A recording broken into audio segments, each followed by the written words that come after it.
Saya cerita sedikit tentang sejarah Idul Adha. Dulu ada seorang malaikat yang menjelma sebagai manusia dan beliau ini komunikasi dengan Nabi Ibrahim. Sebelum saya cerita jauh, saya katakan juga saya ingatkan lagi bahwa cara berpikir kita sebagai mukmin itu harus berpikir awal al-khilqah. Awal kita dijadikan oleh Allah Ta'ala, yaitu Nabi Adam materinya dari tanah, nyatanya bisa jadi Nabi Adam.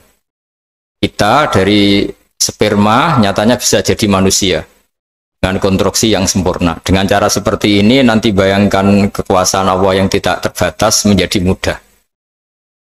Saya teruskan, si malaikat tadi tanya ke Nabi Ibrahim, saya minta kambing kamu. Oh ya, silahkan. Asal kamu melantunkan kalimat tasbih, terus dibaca tasbih, indah sekali, merdu, terus bisa minta tambahan kambing, ya. Sampai beberapa kali. Demi Allah, ini baru kambing, baru hewan. Andaikan anak saya pun, kalau demi Allah saya kurbankan. Singkat cerita, versi riwayat ini, suatu saat Nabi Ibrahim diuji dengan dimintanya anak untuk dikurbankan. Ketika beliau atas nama seorang bapak agak keberatan, terus diingatkan ulang oleh Allah Ta'ala, janji beliau, demi Allah, anak pun saya kurbankan. Walhasil akhirnya beliau melakukan itu. Dan karena Allah hanya menguji, tidak niat betulan supaya anak itu disembelih, akhirnya diganti oleh kambing. Jadilah tradisi kurban itu pakai kambing. Kemudian secara fikih ada padanan-padanan yang cukup menggantikan kambing, yaitu ada sapi, ada unta, dan seterusnya, dan seterusnya. Yang menarik dari sekian referensi yang saya baca, dan ini harus disosialisasikan lah.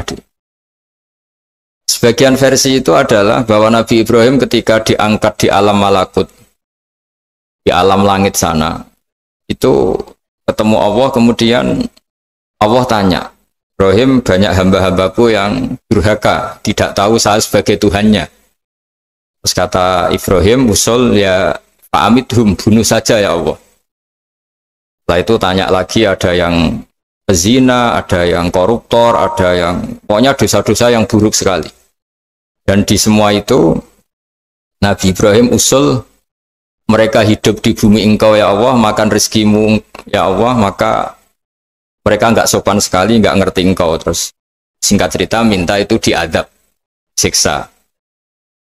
Suatu saat, versi referensi ini di kitab Hikam, kalau di kitab saya halaman 15 juz 2, suatu saat Nabi Ibrahim itu diminta sama Allah menyembelih Ismail. Citra ini penting sekali. Setelah disuruh menyembelih Ismail, Nabi Ibrahim komplain. Ya Allah, ini anak saya, samratu fuadi, buah hati saya, kenapa engkau seenaknya minta saya sembelih? Gitu.